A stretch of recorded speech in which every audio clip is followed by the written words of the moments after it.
Hello and welcome back to the Bird's Eye View podcast. We are here on Wednesday, May 21st, and it is a very exciting time in the Toronto Blue Jays farm system with a number of promotions across the organization. So there's no better time for us to catch up with friend of the show, Chris Georges, broadcast and media with Vancouver Canadians, play-by-play voice of UBC Baseball, and writer with Jays Nation. Chris, thanks so much for joining us back on the pod again.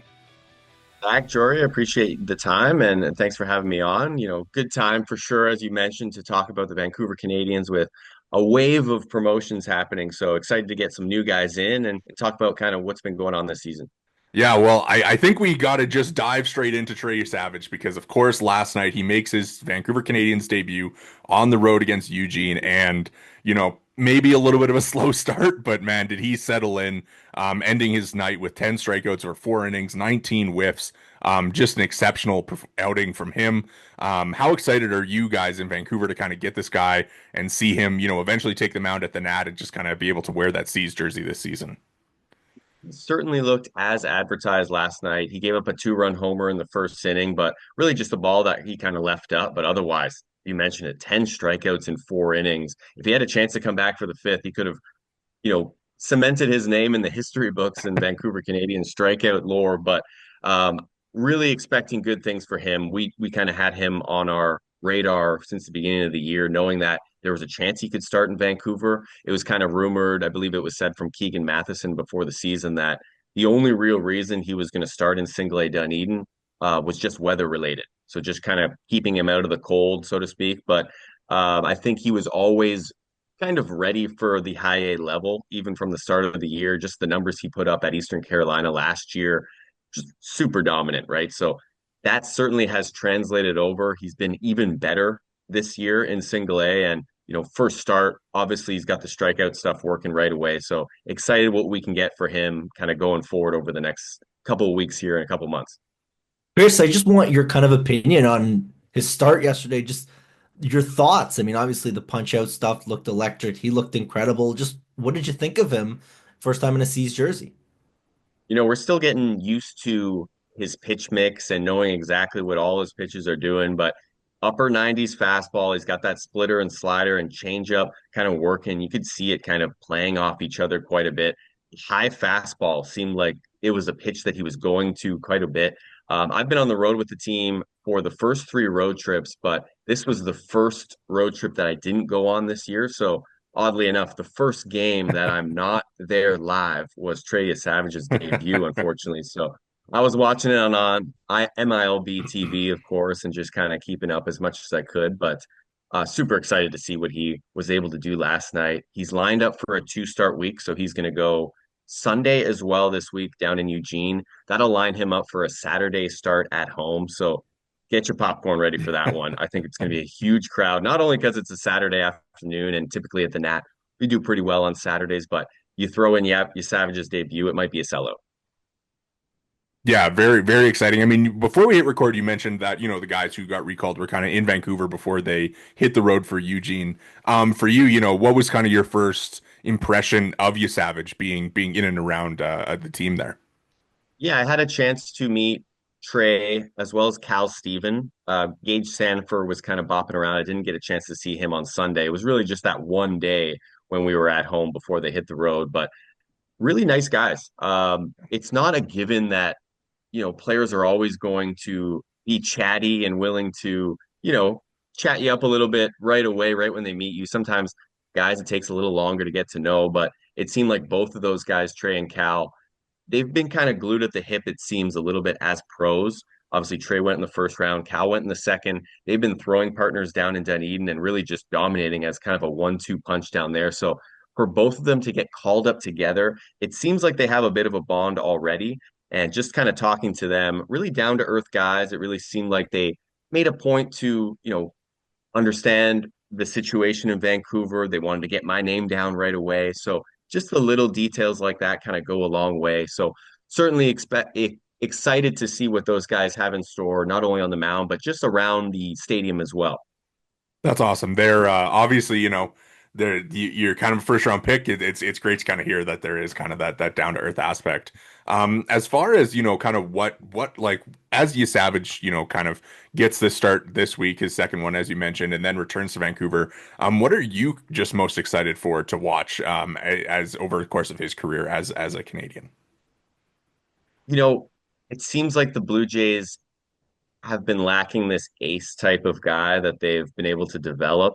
Obviously there's been a few guys that have got hurt or their career has been stunted for whatever reason. But after Yesavage went in the first round last year, seeing the numbers he put up in college, seeing what he's done in the brief time as a pro so far, it certainly seems like he's got that juice to be a top of the line rotation starter. I don't know if, like I said, I don't know if we've had that in the last 5, 10 years here in Toronto with his potential. So just looking for him to keep going and doing what he's done. He's got the pitch mix, he's got everything really working. Even looking at the size, 6'4", 220, prototype starter's body. So really excited to kind of just see him mowing along. And I think the biggest challenge here in high A compared to maybe in single A will be it's only a 6 team league, right? So you're going to face these teams multiple times. Right off the bat, he's going to face the same team twice in his first two starts. So that presents its own challenges, right? You have successes against a team the first time around.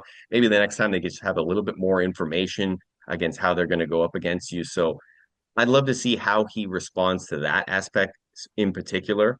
I'm not exactly sure on the numbers as far as in the Florida State League, how many times he repeated against the same opponent, but that's definitely going to be a factor in the Northwest League this year for him.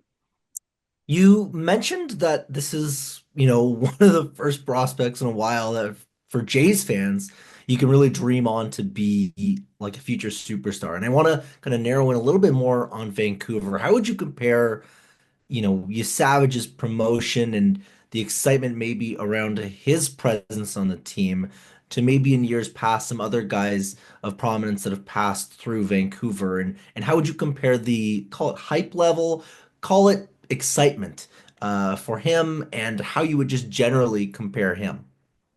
Yeah, so this is my second year with the Canadians. So my only real comparison, aside from going to games as a fan, but being kind of in the building for the last 2 years, last year we didn't really have that top of the line rotation or even just top of the line prospect on the team. That's not to say that we didn't, have a good season. Obviously, we went all the way to the Northwest League Championship Series, but having these blue chip guys, not only Trey, but Arjun Amala. You look at other pitching prospects, mentioned Cal Steven and Fernando Perez, who's done really well in the last couple of starts. You throw in Sean Keys as well, a fourth round pick from last year. And you've got a number of top 30 prospects that are at Vancouver at the same time. So last year we were kind of light on prospects. This year it's kind of the opposite, but the goal remains the same is to win games. And it's not necessarily as easy as, oh, we have all these prospects, we're going to be a winning team, right? You got to put the whole team together. You've seen it in different levels of the major leagues as well, right? Mike Trout comes to mind of like,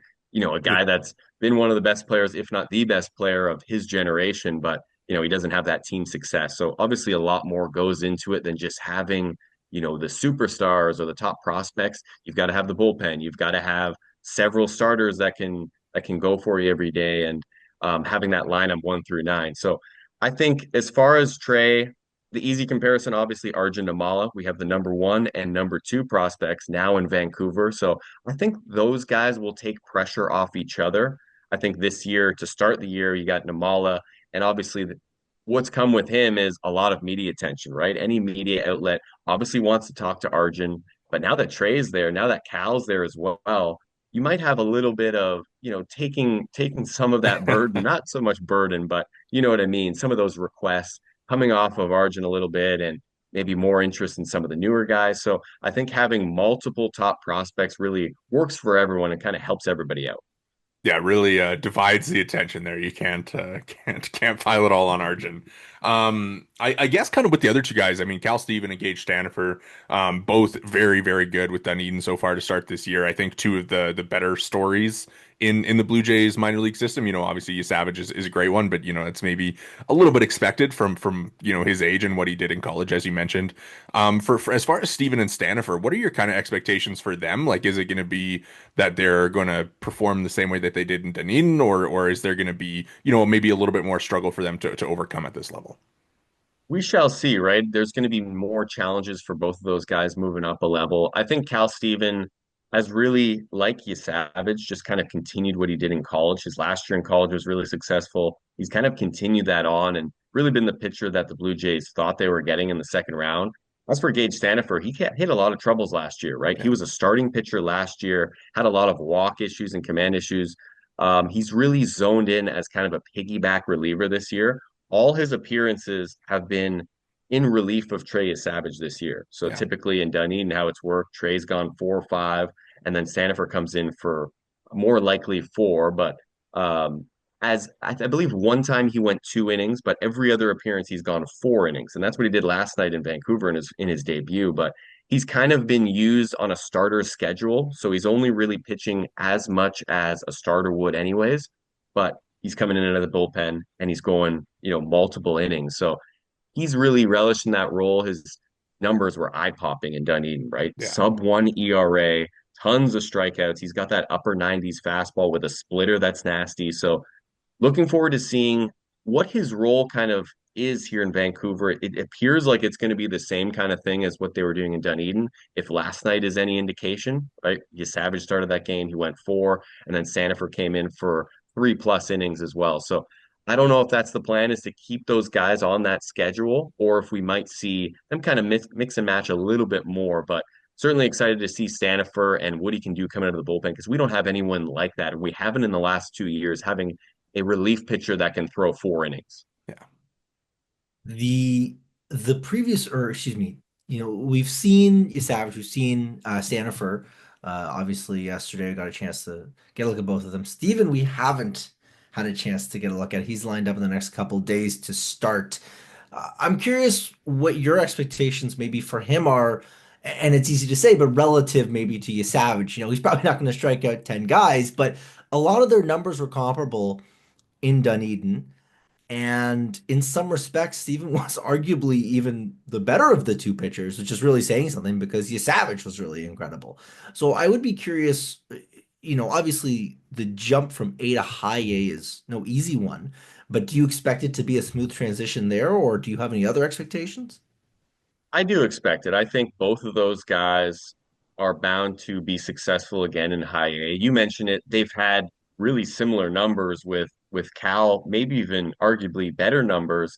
Really, the only difference being Savage's strikeout stuff, right? He's got a little bit more juice as far as generating whiffs than maybe Steven does, but the pitchability for Cal Steven has been ridiculous in single A. So really expecting that to kind of continue for him. Really no reason not to believe that it won't, right? So if you can put up really good numbers in single A, there's a good chance as you move up that's going to continue. Obviously there's new challenges that come up with any level that you go up, but it seems like that's kind of the thing in baseball, right? If you can dominate in AAA, for example, there's a good chance you're going to come up to the majors and have some success, right? It's a jump up for sure, and there's going to be some adjustments to make. But I totally expect both of those guys, and really all three of these pitchers that are coming up, to be able to make those adjustments and be successful in Vancouver.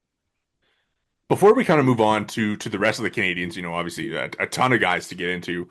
Gonna put you on the spot here. Like I don't want to let them get there and then kind of be right on the train of let's get them out of there right away. But kind of how Mhm. long do you think that they might spend in Vancouver? Like, is there a world where they are up to Double A sooner rather than later? I think there is definitely a world where any of those three guys could move up to Double A. I think, especially with pitchers, the Blue Jays will be cautious with them. I don't think they're going to be rushing them by any means. If any of these three guys are really dominating, like really dominating over the next, couple of months, I could totally see them moving up to Double A, especially a guy like Trey Yesavage, who um, really has the experience coming out of college and not really expected to be a guy that takes a ton of time in the minor leagues anyways. So we're relishing our time with these Yeah. guys, I think, when we have them. But At the same time, if they run into any struggles whatsoever, I don't think the Blue Jays will have any problem with keeping them in Vancouver for the rest of the year.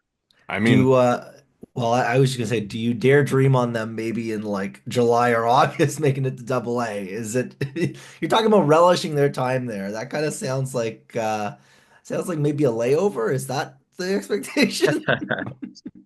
I don't know. We'll see. I mean, if they go up, if one of those three guys moves up by July or August, it'll mean that they were utterly dominant in Vancouver. So that'll mean that we've had a good time. We've had a good stretch with them. So we'll see. We'll see what happens. It depends obviously on the Blue Jays plan, but also the results on the field. well, I do hope for your sake and everybody in Vancouver's sake that they are both dominant and there for a substantial period of time. So, let's move on to some of the other guys. I mean, a couple other guys promoted in corresponding with those three moving up. Of course, Jaron Watts-Brown, Grant Rogers, Nate Garko, and Kevin Miranda. I kind of want to focus in on Jaron Watts-Brown and Grant Rogers because they have just been amazing with Vancouver this year. Obviously, Watts-Brown just racking up strikeouts, 62. I think his strikeout rate was like 39.7% right before he got called up here. And Grant Rogers, he just had a great start with New Hampshire for his first one there today. Um, Starting with Rogers, I mean, what did you see from them in their second year in Vancouver that allowed them to be so effective this year? It's funny to say because we were talking about those top prospects in Dunedin coming up, but they really have big shoes to fill, right? Yeah. Grant Rogers currently leads the league in the Northwest League, that is, in ERA. So he exits Vancouver with that 1.82 ERA. And then Jerron Watts-Brown, 62 strikeouts. He has 15 more than the second best. So it might be a couple weeks before he's kind of dethroned from that top spot. So those two guys really upper echelon starters for this team. And we kind of mentioned kind of the up and down nature of the Canadians this year. It wasn't those two guys. Like it was really those guys putting us in positions to win for the most part. Grant Rogers really took us both those guys, but Grant Rogers took a step up this year partly because of a velo increase. So he was more 91, 93 last year. Um, Strikeouts are never going to be his thing. It's always just around the plate, not walking guys, pitching to contact. But the ability to go up from low 90s to more like mid 90s this year. He touched 95 a little bit, but typically more 94. So 93 to 95, I'd say. So a couple mile per hour jump for Grant there.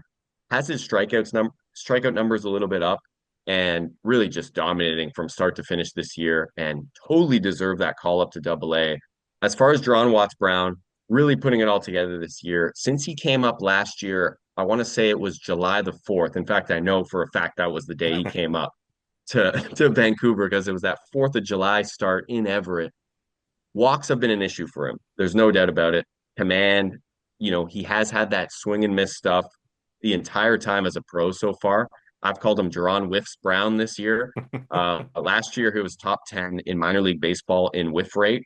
This year, I'm not sure about whiff rate, but he's got the seventh highest strikeout per nine in all of minor league baseball this year. So, regardless of what you may see him do as a major league player, I think there's no doubt about it. He's got the potential to have impact stuff at the highest level. He mixes a mid 90s fastball, more like 95, 96, so a bit firmer than Rogers, but he's got a curveball, a slider, and a changeup. The slider might be one of the best pitches in the organization. He's got all kinds of swing and miss on that pitch, but really all four of them he mixes well and really putting it all together this year. I think the main thing with him even this year, even though he has cut down the walks, it was tough for him to get through 5 innings early on. I believe he only did it 3 out of his 8 times, but 2 of those times were in his last two starts. So the start he had in Spokane 2 weeks ago was probably the most dominant starting pitching effort I've seen in the last 2 years. He went 6 innings, no walks, two singles. One of them was an infield single, and then 10 strikeouts. And I think he did it in 63 pitches or something like that. So absolutely, utterly dominant. You follow that up with another nice start at home last week. So fully deserve that promotion up to Double A, and looking forward to seeing what both of those guys can do in New Hampshire. Well, as you just mentioned, right? There's a perception maybe, or maybe to a more casual fan, if you will, there's a sense that, you had to move a couple guys up to get these young kids in, you get the Savage, you get the Stevens in, but these sound like they feel like earned promotions in every sense of the word. Absolutely. I think the Blue Jays don't do those moves. They don't bring up Yesavage and Steven if there wasn't two guys ready to move up. So they're taking the spots of Rogers and Watts Brown, who totally deserve to move up. I don't think any question about it. Maybe more than any other pitchers in the Northwest League, any other starting pitchers in the Northwest League this year. So totally deserve for those guys to go up. And like I said, big shoes to fill, but we'll see how they do it. I know you wrote a great piece about Watts Brown at Jays Nation. Kind of, it seemed perfectly timed with his call up there. I think it's kind of funny the two of them because Grant Rogers has like the sinker that runs, more than maybe any other pitch in baseball. It's insane. It's like a bowling ball, and then Watts Brown, of course, has the slider that goes the other way. So it's like they both just kind of have the opposite directions on those two pitches, and it's really cool to watch. I'm sure if they were in the big leagues, they would be frequented by pitching ninja and kind of those groups there. But I do kind of wonder for is there anybody that's up next and kind of on the cusp of that promotion next that's on the roster right now that you're watching? It's hard to say right now after this wave of Yeah. promotions. We talked about it kind of around, all the affiliates. You saw kind of wholesale changes. So I would probably guess that there's nothing on the horizon right now. If there's one guy I would highlight, it would be relief pitcher Pat Gallagher. He was a guy that I thought might have moved up when we heard about some of the guys from Single A coming up. Sub one ERA. He was a starter turned reliever, put up solid numbers as a starter last year in Vancouver.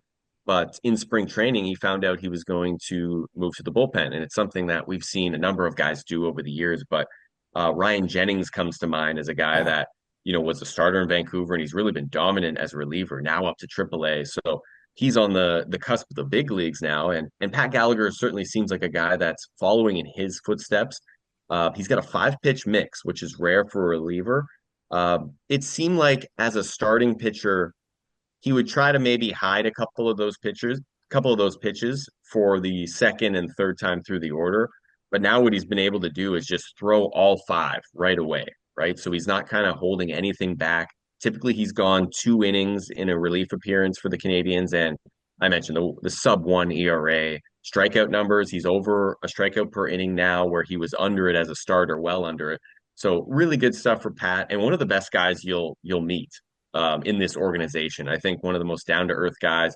Certainly rooting for him for to have success going forward. But the numbers on the field speak for themselves, and I think it's just a matter of time before he gets up to Double A as well.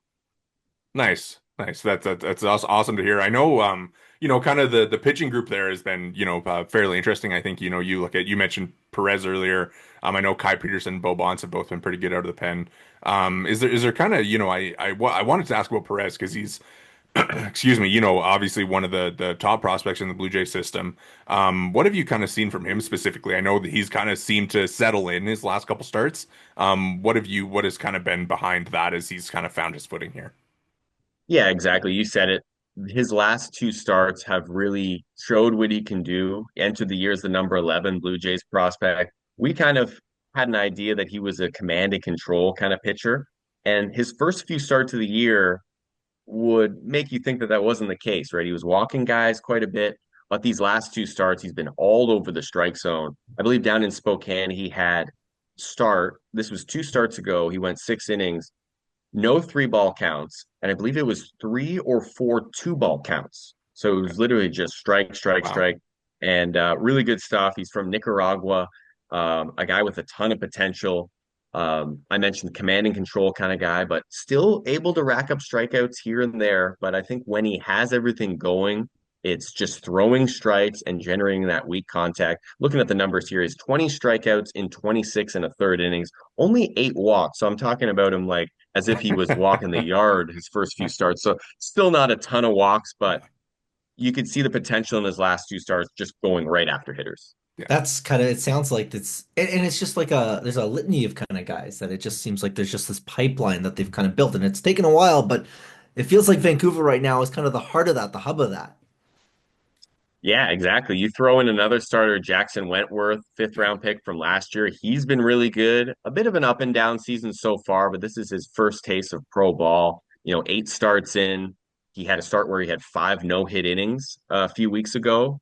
So really good stuff from him. I think he's still kind of dialing it in. It might be a guy that he spends the whole year here in high A and then, start next year in double A. But as we said earlier, you just never know. You don't know what the Blue Jays plan is. You don't know how these guys are going to produce, but Wentworth seems like a guy that's going to be kind of on a fast track up to double A before too long. This episode of the Bird's Eye View podcast is brought to you by BioSteel. Use code Bird's Eye View at checkout for 20% off your order at biosteel.ca. Again, that's code Bird's Eye View at checkout for 20% off your order. For all your high performance hydration needs, visit biosteel.ca. Thank you again to BioSteel for sponsoring today's episode. I think we've been around, beat around the bush a little bit. We've kind of, not gotten to the topic that everybody wants to hear about outside of Trey Yesavage, and that is, of course, Arjun Nimala. Um, Tied for the Northwest League in homers. He's leading it, the tied for the league in doubles. Guy has just been exceptional this year with Vancouver. What has it kind of been like getting to be around him to start this year, and what have you kind of seen from him that has allowed him to be so successful after there were maybe some questions about the hit tool coming into the season?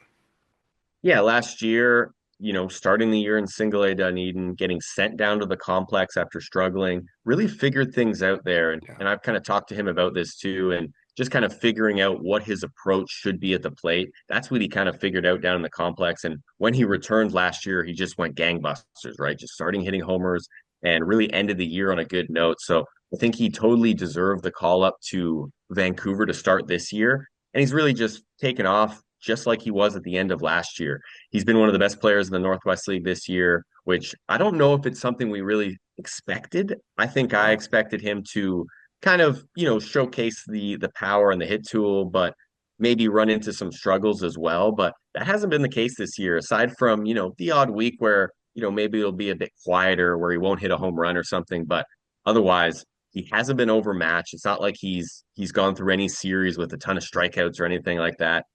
When he's not hitting home runs, when he's not hitting doubles, he's still generating walks, right? And he's Yeah. still having competitive at bats. That's the biggest thing that I've noticed is there's been times where he's started 0-2 on a count, and then next thing ball one, ball two, and next thing you know, it's full, and then he's fouling off a couple tough pitches, right? So no matter how that at bat ends, it's a quality at bat, and that's something that doesn't really get logged in the box score, but it's something that you notice, right? Of he's not going to be an easy out pretty much ever. Like I don't know if he's gone 1, 2, 3 with a strikeout this season at all, right? So he's always going to give you a good at bat, and for 19 years old, really mature off the field as well.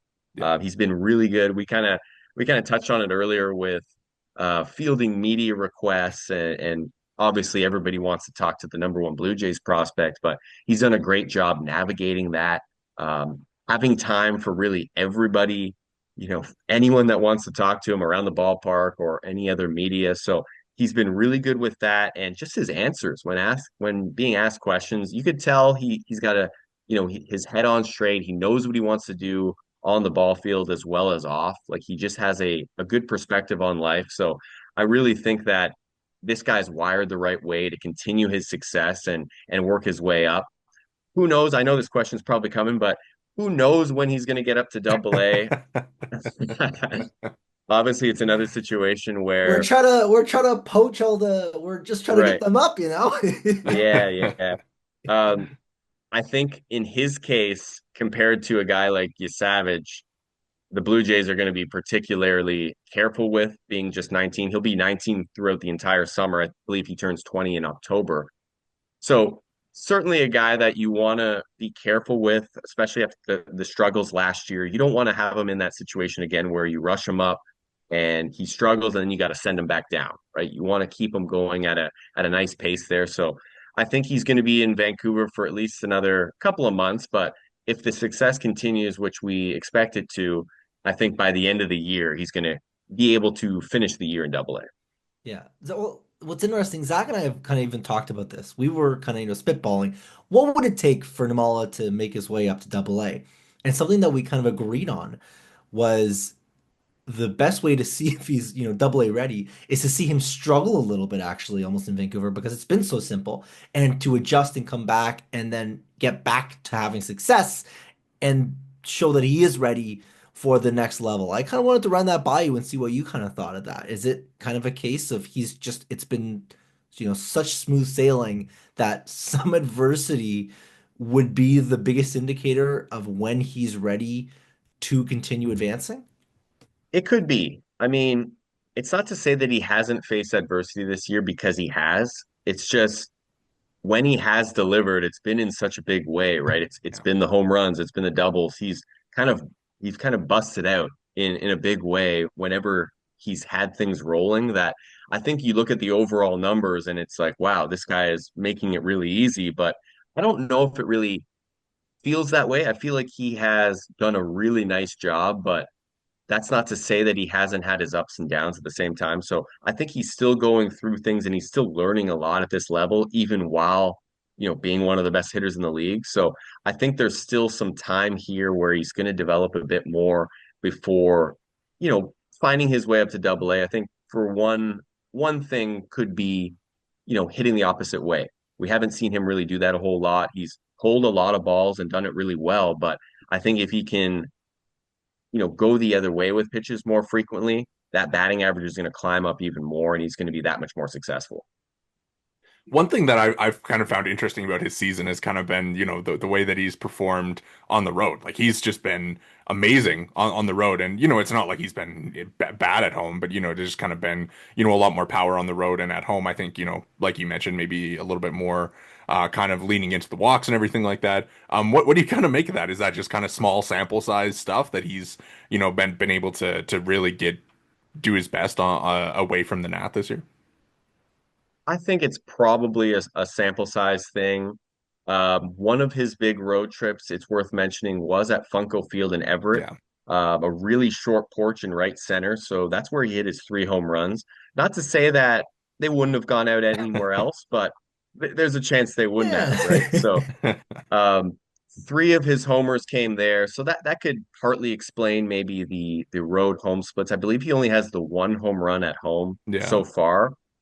We have played a couple of more road games at this point, but yeah, you never know. Maybe he's a road dog. Maybe he hits better on the road, but I'd expect those numbers to kind of even out as the season Yeah. progresses. Yeah.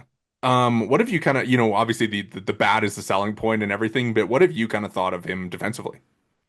He's been good. He's been solid. I wouldn't say that there's been a ton of highlight reel plays, so to speak, but he started the year as kind of mostly a DH. He was dealing with some arm soreness a little bit. So I believe he went a full 6 or 7 games just as a DH before kind of settling in at short. But he's been solid. He's made all the routine plays and, holding his own over there. I think as a prospect, if you're looking at projection and seeing if he can stay there long term, at this point, there's no reason why I would say that he can't. I mean, obviously, a guy with his kind of height, you see it. Shortstops typically, it's hard to stay at short, right? Typically, you got to be a gifted defender. Typically, maybe some shorter guys. Typically, so being 6'2", 6'3", it might be tough as he fills into his body a little bit more. He's still a fairly slender guy, so I think he gets around pretty well. He's got the range, but we'll see going forward. If he packs on the weight going forward in the next couple of years, maybe you see him at third base. But so far, so good for him at short defensively. Yeah, you mentioned it, right? He's still kind of wiry in his kind of build right now, right? But the other thing too, as he fills out, the power is only going to presumably follow there, and he's already got, this incredible power outlook. I just kind of want to get your read on just, do you see it as like light tower power? Is he just killing baseballs, or uh, like how would you describe the way that this guy hits the baseball? There's something to it, right? It's just when he makes contact, the ball just pops off his bat. And I don't think I've seen it in the last couple of years. And it's kind of interesting. You mentioned earlier he's tied atop the Northwest League. He's got 8 home runs. Lazaro Montez from Everett has 8 as well, and one of the top Mariners prospects. And both those guys built completely differently, right? Namalo's maybe 180 pounds, wiry guy, and Lazaro Montez 6'5", 260, just you look at him, he looks like Tarzan out there. So it's kind of funny that both of those guys can be, big time power hitters. And then you throw in just for one more name in there, Adrian Pinto, who has Yeah. 7 homers in almost half the at bats of those guys, and he's 5'5", five foot Yeah. six, right? So just three different ways to go about it. I think in Namala's case, the bat speed is just elite, right? You see when he makes contact, it just pops off his bat, like I said. And I haven't seen any hitter with Vancouver or in the league over the last couple of years have kind of that kind of pop right away where, I think it's been probably 5 or 6 times this year where he's hit a deep home run and we're like, whoa, like that was way gone, right? It's not like there hasn't been these wall scrapers. He's had a few that have been way, way gone. I'm glad you brought up Pinto because we kind of had him next on the list here.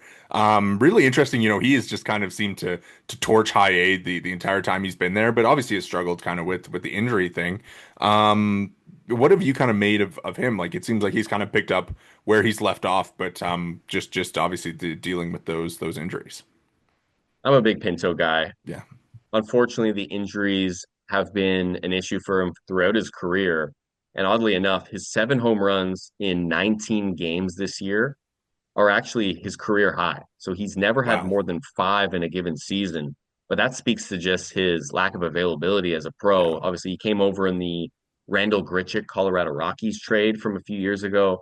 The organization does seem very high on him, and you could see why, just what he did in Vancouver at the end of last year and in the Northwest League Championship. He had a home run against Spokane, a big one, and then the 7 home runs this year.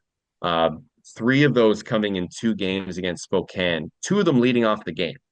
So that was insane. I was on the call for that series and just you had to be ready to roll Yeah. as the voice of the Canadians, Tyler Zickel said, like you can't be given the weather, you can't be talking about the jerseys going in. You got to be when Pinto's up to bat, you better be ready that he's going to be swinging out of his shoes. And so certainly a an entertaining guy to watch, just being smaller guy, but with all that pop, and he puts everything behind every swing. So you'll get a lot of kind of chuckles at the nat or even on the road when he swings and misses because a lot of times he'll swing and miss and just kind of like jump out of the batter's box at the same time, right? So really, really been fun to get to know him over the last couple of years. Really good defensive player as well at second. So just hoping that he can return to health and return to helping the Canadians this year. Just an extremely unique player, basically by every metric. Just again, because of the size, because of the power. Can you think of anyone comparable to him, just even in a major league kind of perspective? The only one, I think it's the obvious comparison is Jose Altuve. I think I've said it a little bit as well. Ozzy Albies is Mm, kind of a similar yeah. guy, similar height. Albies has kind of sneaky pop as well that you wouldn't maybe expect from a guy his size. So I think those are the two guys that you could maybe look at as kind of the best case scenario for Adrian. I know we're that there are just so many guys that we do want to get to, but I wanted to ask you about Sean Keys and Victor Arias, who have been two of the top performing hitters in this lineup. What have you kind of seen from them specifically? I know Arias was on the IL for a little bit there, but how have you kind of seen their season unfold? Really enjoyed seeing Arias play this year. I think he's the most natural fit for the leadoff spot for manager Jose Mayorga. We've seen him there quite a bit. We've also seen him in the 3 hole, but just the speed he has and the on-base skills, he's another guy that just hits the ball hard. Whenever he's making contact, he's hitting it hard somewhere. And probably the most aggressive base runner that I've seen in the last couple of years.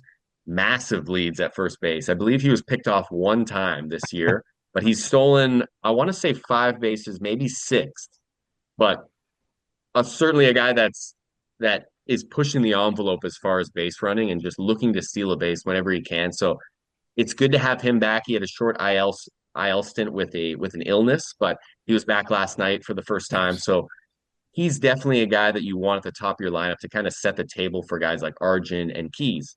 Sean Keys, another top 30 prospect, as is Arias, but Sean Keys, a fourth rounder from Bucknell last year. We recently found out just graduated from Bucknell. He actually had his graduation Oh, ceremony nice.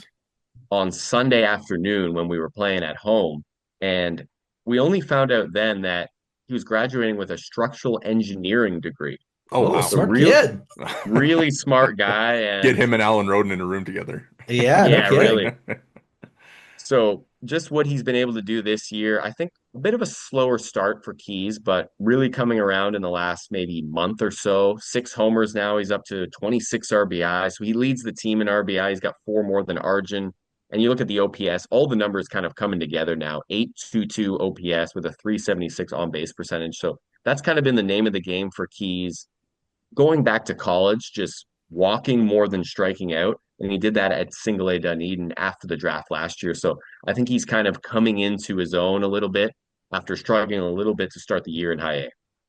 Is there kind of any of the other hitters that you've been, specifically impressed by so far? One guy I'd highlight is Cutter Coffee. Yeah. I don't think people realize how young this guy still is. He's 20 years old. He's been a bit of a feast or famine kind of hitter up and down this year, but he's another guy that he may have the highest exit velocities on this team, maybe save for Arjun Namala. Yeah. This guy hits the ball very hard. He's dealt with some strikeouts a little bit. He has 36 Ks. That actually leads the team through 32 games, but really good numbers are starting to come, I think, for him in the last couple of weeks. It's been better going for him. And what a name too, Cutter Yeah. Coffee. It's a name you can get behind and market a little bit. So we've had some fun with espresso shots whenever he Yeah. hits one out of the yard and stuff like that. So I think Coffee, being a guy that came over last year in the Danny Jansen trade from the Red Sox, he hit a ton of home runs for the high A affiliate of the Red Sox, the Greenville Drive. I believe he had 14 at the time of that trade. But since coming over to Vancouver, struggled a little bit, but he's been able to hit 3 out so far this year, and I expect more power numbers to come this year. Yeah, I was actually going to say I love the shot of espresso calls on the home runs. It's great. I just love it. I guess kind of to wrap things up with the C's. First year there for Mayorga, like you mentioned. What has it kind of been like getting to know him, and what have you kind of seen from his managerial style? I've really enjoyed meeting Jose and getting to know him. Obviously, big shoes to fill again with Brent LaValle being here the last few years, a Yeah, hometown guy. But Jose stepped right in. He seems like kind of just one of the guys, right? yeah. He has a great rapport with players as well as staff. So he's been a really easy guy to talk to and kind of just bounce ideas off of. He's going to be the manager for Team Panama for the World Hmm. Baseball Classic. So that was a huge honor for him. So I've had the chance to talk to him about kind of the roster construction of Panama and whatnot, and kind of telling him to go easy on Canada because they're going to be in the In the same same, pool, yeah. right? He said no guarantees on that one, but it is what it is. But I think, you look at the win-loss record and obviously I'm sure Jose would love to have a few more wins under his belt at this point of the year. But all in all, I think he's done a great job kind of leading this team, and I think better things are to come over the rest of the season. Awesome. Well, I would be remiss to let you leave without asking a little bit about UBC and as they gear up for the NAIA World Series here. Obviously, they win the Cascade Conference. What's kind of been behind this awesome year for them? Yeah, it's been an incredible year for head coach Chris Pritchett and the rest of the gang. I believe the biggest thing would be the COVID year leading to an influx of, last year guys or fifth year guys, if you will. So you've had a lot of a huge veteran team mixed in with a couple of key young guys. You have David Cron and Stevie Waters contributing as freshmen this year to an already stacked team. It's pretty unbelievable that they had two guys drafted last year and they've come back and had a better year this year. So guys like Sean Hepner and Vic Domingo were drafted, but Sean's brother Ryan has been a key pitcher for this UBC team this year, as is Will Anderson, kind of out of nowhere. Not taking anything away from his last year's season, but he was kind of a starter reliever hybrid last year, but he's developed into the ace of this team, lefty starting pitcher. So can't say enough about what Will Anderson's been able to do, but you said it, winning the regular season crown for the Cascade Collegiate Conference meant that they hosted the tournament for Yeah. the first time since 2010. Not able to win that tournament, but it didn't so much matter. They already had that automatic bid to the regionals, which they went 3-0 and got themselves to the NAIA College World Series. So odds are stacked at this point. They're the 9 seed out of 10. I don't think anybody expects them to win, but I wouldn't be surprised at all if they were able to rattle off a couple of wins here. Yeah, really, really cool story. You mentioned the two guys getting drafted last year. Is there anybody we should kind of have on the radar for the draft watch this year? I think two guys, Ryan Hepner, who I just mentioned, Yeah. being the brother of Sean, I think that helps a little bit. And the numbers he's put up as well, I think he's got a shot to get drafted. on the offensive side, you typically have you have a better chance as a pitcher at a school like UBC because it's an offensive environment. So typically, if you put up pitching numbers, it's a little bit easier to say, okay, this guy's pro caliber. But Johnny McGill, outfielder for UBC, typically a corner outfielder, right or left, he's put up Barry Bonds type numbers in the Cascade Collegiate Conference this year. So if there was an offensive guy that could get drafted, I think it would be him. Mentioned the older guys. He is one of those older guys, so that may work against him as far as getting drafted. But I think even if he doesn't hear his name selected, he's going to get a chance to sign somewhere and make a mark in the minor leagues next year. Really awesome. Really cool. Well, Chris, we really appreciate you giving us so much of your time and for all the great info. Really great stuff. Wishing you the best of luck this season, and we'll be following along with your calls on the Canadians and following along with all your other work. Really appreciate you taking the time to join us again here. Zach, Jori, appreciate the time. Keep doing what you guys are doing, and I'll keep listening because I like your podcast. I like what you guys are doing quite a bit. Thank you very much. That means a lot to us. So thank you. That is Chris Georges. You can find him on Twitter at ChrisGeorges25. He is the broadcast and media with the Vancouver Canadians, the play-by-play voice of the UBC baseball, and a writer with Jays Nation. That is going to do it for us here today at the Bird's Eye View Podcast. Make sure to hit the subscribe and like buttons if you're watching on YouTube. You can find us there at the Bird's Eye View Podcast. If you're listening along on the podcast provider of your choice, make sure to drop a follow and review. You can follow us all on Twitter. I am at Worden_Zach. Jori is at Negin-Shecter, and the pod is at BEV_pod. Thank you so much for listening.